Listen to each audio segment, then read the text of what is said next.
Hi students, I am Malar. Welcome to my channel. இன்னைக்கு நம்ம வீடியோல 12th standard maths chapter 8 exercise 8.1 question number 4 பார்க்கலாம். வாங்க என்ன question கொடுத்திருக்காங்கன்னு பாப்போம். The radius of a circular plate is measured as 12.65 cm instead of the actual length 12.5 cm. Okay. இந்த ப்ராப்ளத்துல first lineல வந்து நமக்கு ரெண்டு radius கொடுத்திருக்காங்க இல்லையா? circular plate கொடுத்திருக்காங்க. circular அதோட structure வந்து circular formatல இருக்குது. ரெண்டு radius கொடுத்திருக்காங்க. first இந்த dataஸ் நம்ம first கரெக்ட்டா நம்ம understand பண்ணிக்கணும். அதுல first radius என்னது, second radius என்னதுங்கறத பார்க்கலாம். first radius நம்ம change in radius எடுக்கலாம். அதாவது given data first வந்து நம்ம r equal to first என்ன இருக்கு 12.65 cm. இதுதான் என்னன்னா change in radius எடுத்துக்கலாம். சரியா? change in radius. ஓகே, அடுத்து இன்னொரு radius கொடுத்திருக்காங்க. that is actual length 12.5 cm ன்னு கொடுத்திருக்காங்க. அப்போ நம்ம அதை வந்து நம்ம r0 ன்னு எடுத்துக்கலாம். 12. what's the value? 5 cm. 5 cm. இது வந்து actual length. actual radius அல்லது length ன்னு கூட எடுத்துக்கலாம். radius எடுத்துக்கலாமா? actual radius. ஓகே, நெக்ஸ்ட் என்ன கேட்டிருக்காங்க? find the following in calculating the area of the circular plate. area ன்னு மென்ஷன் பண்ணியிருக்காங்க. So area of the circular plate, first option வந்து absolute error, second option relative error, third option வந்து percentage error. தமிழில் நம்ம ஒருக்க பார்த்துடலாம். Okay, ஒரு வட்ட வடிவ தகட்டின் ஆரம் 12.65 சென்டிமீட்டருக்கு பதிலாக 12.5 சென்டிமீட்டர் என அளக்கப்படுகிறது. அதாவது 12.65க்கு பதிலாக 12.5 என அளக்கப்படுகிறது எனில் அதன் பரப்பு கணக்கிடுவதில் பின்வருவனவற்றை காண்க. தனிப்பிழை, சார்பிழை, சதவீத பிழை. ஓகே, நம்ம ஒன் பை ஒன் எழுதிக்கலாம். ஃபஸ்ட்டு இந்த எல்லா டேட்டாஸுமே வந்து based on the linear approximation, இல்லை தோராய மதிப்பு, அதை பேஸ் பண்ணி தான் இருக்குது. ஸோ நம்ம எழுதிக்கலாம் லீனியர் அப்ராக்சிமேஷன். ஃபார்முலா என்னது நமக்கு? L of x equal to f of x plus f dash of x naught and f dash of x naught into x minus x naught இல்லையா? இது equation number 1 எடுத்துக்கலாம். Okay, இப்போ next step. Next இப்போ நமக்கு கொடுத்துருக்கக்கூடிய structure என்னன்னா circular இல்லையா? அப்போ என்ன எழுதலாம்? Area of the circular plate. Circular plate A equal to, that is சர்க்குலரோட நமக்கு ஏரியா ஃபார்முலா πr². ஓகே, இப்போ நெக்ஸ்ட் ஸ்டெப் என்ன பண்ண போகிறோம்னா இது ரெண்டையும் கம்பேர் பண்ணுறோம். இப்போ இதுதான் நமக்கு லீனியர் அப்ராக்சிமேஷனோட ஃபார்முலா இல்லையா?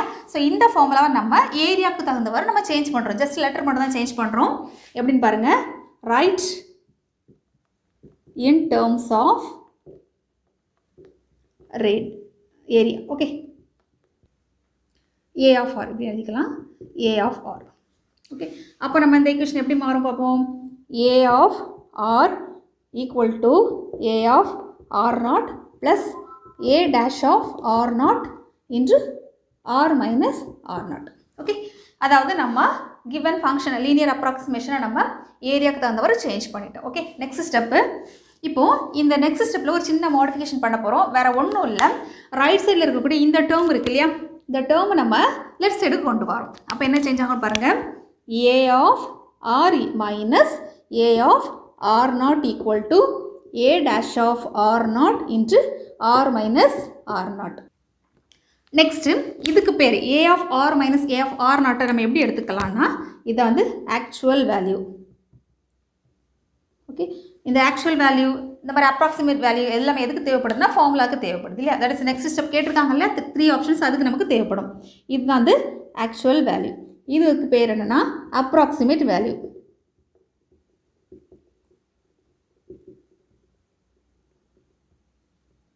ஓகே, அடுத்து நம்மளுடைய ப்ராப்ளத்தில் வந்து சர்க்குலர், அதாவது சர்க்குலர் பிளேட்னு கொடுத்துருக்காங்க. அதோட ஏரியா மென்ஷன் பண்ணியிருக்காங்க. ஸோ நம்ம என்ன எழுதலாம்னா that is area of the circular plate. என்ன எழுதலாம்? A of R equal to πr² இல்லையா? அதாவது ஏரியா சர்க்குலர் பிளேட்டோட பரப்பளவு, தட் இஸ் ஏரியா. இப்போ நம்ம என்ன பண்ண போகிறோம்னா ஆருக்கு பதிலாக ஆர் நாட் சப்ஸ்டியூட் பண்ண போகிறோம். அப்படின்னா என்ன மாறும்? Pi R nought square. Next இது நம்ம என்ன பண்ண போகிறோம்? டிஃபரன்ஷியேட் பண்ண போகிறோம். A r not a dash of R nought equal to ஒரு ஸ்டெப் வந்து டிஃபரன்ஷியேஷன் பண்ண போகிறோம். அப்போ என்ன வரும்? 2 நமக்கு முன்னாடி வரும். 2 பை ஆர் நாட் இல்லையா? இது ஞாபகம் வச்சுக்கலாம், நமக்கு சிம்பிளிஃபிகேஷனுக்கு தேவைப்படும். ஓகே, இப்போ நம்ம நெக்ஸ்ட் ஸ்டெப் என்ன பண்ண போகிறோம்னா 1 by 1 அதோட வேல்யூஸ் நம்ம சப்ஸ்டியூட் பண்ண போகிறோம். ஏ ஆஃப் ஆரோட வேல்யூ என்னது? பை ஆர் ஸ்கொயர் இல்லையா? பை ஆர் ஸ்கொயர் மைனஸ் எழுதிக்கலாம். A of R not value என்னது? Pi R nought square equal to okay, first நம்ம இதை சிம்பிளிஃபை பண்ணிக்கலாம். இந்த இடத்த வேணால் இப்படி எடுத்துக்கலாமே. இதை நம்ம சிம்பிளிஃபை பண்ணிவிட்டு அதுக்கப்புறம் இதுக்கு இந்த செக்ஷனுக்கு போகலாம். இதில் நம்ம எதை காமனாக எடுக்கலாம்? பையை நம்ம காமனாக எடுத்தால் என்ன வரும்? R square minus r nought square இல்லையா? அப்போ பை இன்ட்டு ஆர் வேல்யூ என்னது? ஆர் வேல்யூ வந்து நமக்கு கொடுத்துருக்க ப்ராப்ளத்தில் இருக்குது பாருங்கள், 12.65 தி ஹோல் ஸ்கொயர் மைனஸ் இப்படி ப்ராக்கெட் போட்டுக்கலாம். ஆர் நாட்டோட வேல்யூ என்னது? 12.5 தி ஹோல் ஸ்கொயர். ஓகே, இதை நம்ம எக்ஸ்பேண்ட் பண்ணிக்கலாம். 12.65 இல்லையா? சிம்பிளிஃபிகேஷன் பண்ணால் என்ன வரும்? 1265 இல்லையா? 5 5 25, 2 32, again 3 13, remaining 1 6 0 3 இது 1 7 0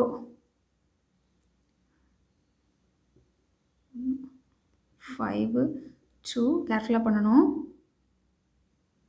again first second third இல்லையா? first second third அப்பங்க 5 6 2 1 5 2 12 remaining 1 0 2 no 20 0 20 0 2 6 1.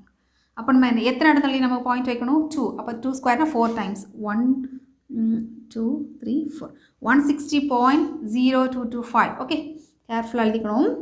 160.0225 minus இனி நெக்ஸ்ட்டு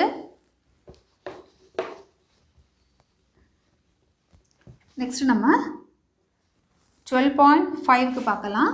125 இல்லையா? 25 2 1 6 0 1 5 2 then 5 2 1 5 2 5 1 156. இப்போ எத்தனை இடம்? 2 இடத்துல. அப்போ 156.25. ஓகே, அடுத்து இப்போ நம்ம இதை நம்ம சிம்பிளிஃபை பண்ணிக்கலாம். 160.0225 கேர்ஃபுல்லாக பண்ணணும். 156.25 இல்லையா? 0 0 பண்ணலாம், சப்ராக்ட் பண்ணிக்கலாம்.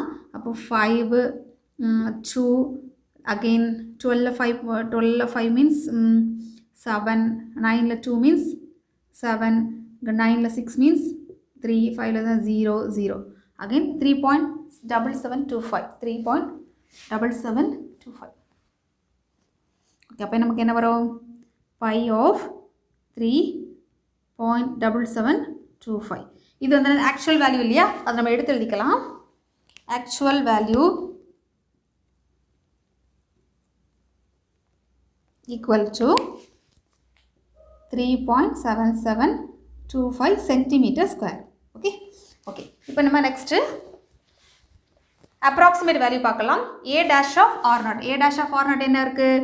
2 pi R naught into R value என்னது நமக்கு? 12.65 மைனஸ் ஆர் நாட் வேல்யூ 12.5 இல்லையா? இப்போ நம்ம இதை சிம்பிளிஃபை பண்ணிக்கலாம். 2 pi R not value that is 12.5 into 12.65லேருந்து 12.5 நமக்கு சப்ராக்ட் பண்ணியாச்சுன்னா 5 இல்லையா? அப்போ 5 1 0.15. ஓகே, இப்போ நம்ம இது ரெண்டை மல்டிப்ளை பண்ணிக்கலாம். 125 இன்ட்ரு 125 200 250 250ல் 250 ரெண்டு இடத்துல புள்ளி வச்சாச்சுன்னா நமக்கு சரி ஒரு இடம். அப்போ 25. ஓகே, 25 பை இன்ட்டு 0.15 இது நம்ம மல்டிப்ளை பண்ணிக்கலாமா? 25 and 15 25 2 ஓகே 5 1 சரி 2 இல்லையா? இப்போ 5 7 3 3.75 இது நம்ம சப்ராக்ட் ரைஸ் பண்ணிடலாம். இதை நம்ம எரேஸ் பண்ணிக்கலாம். ஓகே, இப்போ நமக்கு என்ன ஆன்சர் கிடச்சிருக்கு? 3.75, ரைட்? 3.75 பை. ஆன்சர் எழுதிக்கலாம். இது வந்து approximate value.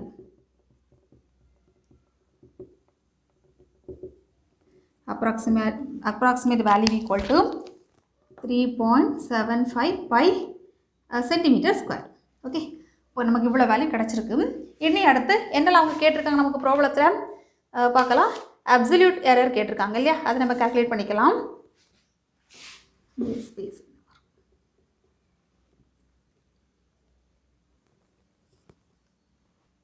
Okay, first option வந்து அப்சல்யூட் வேல்யூ கேட்டிருக்காங்க. LUT absolute value க்கு ஃபார்முலா எழுதிக்கலாம். LUT absolute value equal to formula வந்து actual value minus approximate value. Actual value minus approximate value. Okay, அப்போ actual value நமக்கு என்ன கிடைச்சிருக்கு? 3.7725. இதில் ஒரு பை வரும் இல்லையா, சாரி இதில் ஒரு பை நான் மிஸ் பண்ணிட்டேன். இதில் pi centimetre square. Okay, 3.7725 pi minus approximate value 3.75 pi. 3.75 pi. இப்போ சப்ராக்ட் பண்ணலாமா? என்ன வரும்? 7 225 இல்லையா? Absolute value equal to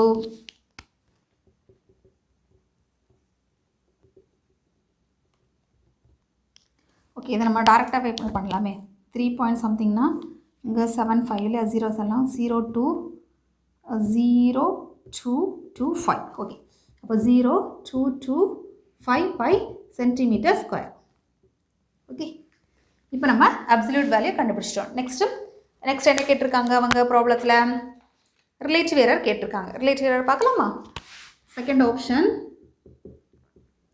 relative error. Okay, இப்போ நம்ம ரிலேட்டிவ் எரருக்கான ஃபார்முலா எழுதிக்கலாம். Relative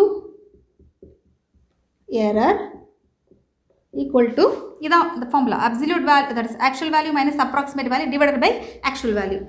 actual value minus approximate value divided by actual value. Okay, actually பாருங்க, actual value minus approximate value வேற ஒன்றும் இல்லை, absolute value இல்லையா? இந்த நியூமரேட்டர்ங்கிறது வேற யாரும் இல்லை, absolute value. அதான் நமக்கு ஆன்சர் தெரியுமே. absolute valueக்கான ஆன்சர் என்னது? 0. டைரக்ட் எழுதலாமே. அப்போது relative error equal to 0.225 pi divided by actual value. Where is actual value?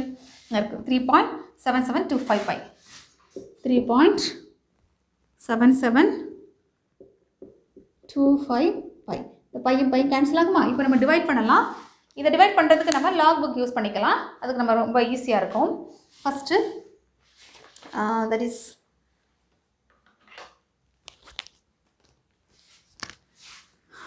Okay, 0.225 அதை நம்ம எப்படி எழுதிக்கலாம்?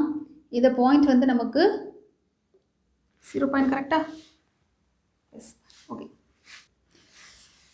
சப்ராக்ட் பண்ண என்ன வரும்? 3.77 0 வரும் இல்லையா? ஒரு 0 வரும், நான் மிஸ் பண்ணிட்டேன். நீங்கள் கேர்ஃபுல்லாக பண்ணுங்கள். இந்த இடத்துல ஒரு 0 வரும். ஓகே, அது மாதிரி இந்த இடத்துலையும் ஒரு 0 வரும். 0.0. ஓகே, இதை நம்ம லாக் புக்கு யூஸ் பண்ணி ரொம்ப சிம்பிளாகவே நம்ம சால்வ் பண்ணிக்கலாம். ஃபஸ்ட் நம்பர் எழுதிக்கலாம். 0.0225 ஈக்குவல் டு, இப்போ நமக்கு இந்த இடத்துல பாயிண்ட் இருக்குது. இந்த பாயிண்ட் நம்ம எத்தனை பாயிண்ட், அதாவது ஒரு நம்பருக்கிட்ட நம்ம பாயிண்டட் வரணும். ஸோ இந்த பாயிண்ட் நம்ம என்ன பண்ணுவோம்? 1 2 2 பாயிண்ட் வந்து நம்ம ரைட் சைடு மூவ் பண்ணுறோம். அப்போ என்ன எழுதணும்? 2 பார் பாயிண்ட். ஓகே, மூவ் பண்ணியிருக்கோம். அடுத்தது 22க்கு 5 பார்த்தா போதும். ஓகே, 22க்கு 5 லாகரிதமிக்கில் 22க்கு 5 1 2 3 4 5 3 5 2 2. ஓகே, 3 5 2 2 2. ஓகே, இப்போ நெக்ஸ்ட்டு டினாமினேட்டர் எடுக்கலாம் 3.7725. ஆக்சுவலாக இது வந்து நமக்கு பாயிண்ட்டை மூவ் பண்ணணும்னு அவசியம் இல்லை. ஸோ நம்ம என்ன பண்ணுறேன் 0 நான் எழுதிக்கிறேன். 37க்கு 7 3 பார்க்கலாம், இல்லைனா 37க்கு 7 2 நம்ம பார்ப்போம். 37க்கு 7 37க்கு 1 2 3 4 5 6 7 5 7 63 5 7 63 37க்கு 7 5 7 63 37க்கு 7 3 வேணால் பார்ப்போம். ஓகே, நம்ம இது நிறைய நம்பர், இது வந்து நம்ம 5 2 above 5 இருக்கு இல்லையா, ஸோ நம்ம 1 ஆட் பண்ணால் 3. அப்போ 3க்கு பார்க்கலாம். 3 நம்ம பார்த்தாச்சுன்னா 3 நமக்கு கிடைக்கும். இப்போ ஆட் பண்ணும்போது என்ன வரும் 6 6 5 7. அப்போது 5 7 6 6. ஓகே, இது எடுத்துக்கலாம். இப்போ நம்ம சப்ராக்ட் பண்ணிக்கலாம், பிகாஸ் டிவிஷன் இல்லையா, ஸோ அதனால் சப்ராக்ட் பண்ணும்போது 12ல் 6 நம்ம 12ல் 6 போயாச்சுன்னா 6, 11ல் 6 போயாச்சுன்னா 5, 11ல் 6 போயாச்சுன்னா 4 5. ஓகே, அடுத்து 5ல் 7 வந்து சப்ராக்ட் பண்ண முடியாது. ஸோ இங்கிறது நம்ம 1 எடுத்தாச்சுன்னா 14 ஆகும். 14ல் 7 சப்ராக்ட் பண்ணியாச்சுன்னா 7. இப்போ நமக்கு இங்கே 2 இருக்குது கரெக்டாக. 2ல் நமக்கு 5 போகாது. ஸோ நம்ம என்ன பண்ண போகிறோம், கடன் வாங்கணும். பட் இந்த இடத்துல நல்ல ஒரு பாயிண்ட்டை நீங்கள் கவனிக்கணும். இப்போ ஆல்ரெடி நமக்கு இங்கே வந்து 2 பார், அதாவது நெகட்டிவில் இருக்குது. ஸோ அதில் நம்ம கடன் வாங்க முடியாது. ஸோ நம்ம என்ன பண்ண போகிறோம்னா சின்ன மாடிஃபிகேஷன் என்னன்னா 1 + 1 பார் நான் சேர்க்குறேன். புரிஞ்சிச்சா? 1 + 1 பார் சேர்க்கும் போது ரெண்டுமே நம்ம ஆட் பண்ணும்போது 0 ஆயிரும். ஸோ அதோட வேல்யூ சேஞ்ச் ஆகாது. பட் எனக்கு இந்த இடத்துல நமக்கு 1 தேவைப்படுது. ஸோ அந்த 1 மட்டும் நான் யூஸ் பண்ணிக்கிறேன். ஓகே, இந்த 1 பார் அப்படியே இருக்கட்டும். அந்த 1 நமக்கு ஆட் பண்ணும்போது இது 12 ஆகும். 12ல் 5 போயாச்சுன்னா 12ல் 5 மீன்ஸ் 7, ரைட்? அடுத்து இங்கே 2 பார் இருக்குது, ஆல்ரெடி இங்கே ஒரு 1 பார் இருக்குது. ஸோ 2 பார் + 1 பார் = 3 பார். அப்போ 3 பார். இந்த 3 பாருங்கிறது எதுக்கு யூஸ் ஆகுதுன்னா பாயிண்ட்டை நம்ம மூவ் பண்ணுறதுக்கு தான் தேவைப்படுது. நெக்ஸ்ட் ஸ்டெப்பு ஆன்டிலாக் எடுத்துக்கலாம். ஆன்டி லாக் ஆஃப் யாருக்கு, பாயிண்ட்டுக்கு அப்புறம் உள்ளதுக்கு தான் ஆன்டிலாக் எடுக்கணும். 0.7756 பார்க்கலாமா? 0.77க்கு 56 பார்ப்போம். 5 6 0.77க்கு 5 1 2 3 4 5 5 9 5 7 5 9 5 7 77க்கு 5 6 8. ஓகே, அப்போ நம்ம ஆட் பண்ணியாச்சுன்னா 15 6 5 9 65. அப்போது 5 9 65. அதோடு முடியலை, நல்லா கவனிக்கணும். இந்த இடத்துல பாயிண்ட் இருக்கிறதா அர்த்தம். ஆன்டிலாக் எடுத்த உடனே ஒரு நம்பருக்கு அடுத்து பாயிண்ட் இருக்கிறதா அர்த்தம். இப்போ நெக்ஸ்ட் என்ன பண்ண போகிறோம், இந்த 3 பார் நம்ம கான்சன்ட்ரேட் பண்ண போகிறோம். 3 பார்னா என்ன அர்த்தம்னா 3 இடம் வந்து நம்ம லெஃப்ட் மூவ் பண்ண போகிறோம். ஓகே, ஆல்ரெடி இங்கே லெஃப்ட் மூவ் பண்ண முடியாதா, ஸோ நான் 0 0 ஆட் பண்ணிக்கிறேன். அப்போது 1 பாயிண்ட் 2 பாயிண்ட் 3 பாயிண்ட். அப்போ ஆன்சர் என்னது 0 பாயிண்ட் நமக்கு என்ன கிடச்சிருக்கு, தட் இஸ் 0.005965. அதை நம்ம எப்படி எழுதலாம் 0.006 எழுதிக்கலாம். ஓகே, இப்போ நமக்கு என்ன வேல்யூ கிடச்சிருக்கு, ரிலேட்டிவ் எரர் = 0.006. ஓகே, அடுத்து இப்போ நம்ம செகண்ட் ஆப்ஷன் கம்ப்ளீட் பண்ணிட்டோம். தேர்ட் என்ன கேட்டிருக்காங்க, பர்சன்டேஜ் எரர். அது நம்ம ரொம்ப ஈஸியாக முடிச்சிடலாம். பர்சன்டேஜ் எரருக்கான ஃபார்முலா எழுதிக்கலாம். percentage error = என்னது, relative error into 100. நமக்கு relative error என்ன கிடைச்சிருக்கு 0.006 into 100. 100ஆல மல்டிப்ளை பண்ணிட்டு நம்ம 3 இடத்துல தள்ளி புள்ளி வைக்கணும். அப்போ நமக்கு என்ன கிடைக்கும் 0.6. அப்போது பர்சன்டேஜ் எழுதிக்கலாம். அப்போது percentage error = 0.6%. அவ்வளோதான் இந்த சம்முக்கான ஆன்சர்.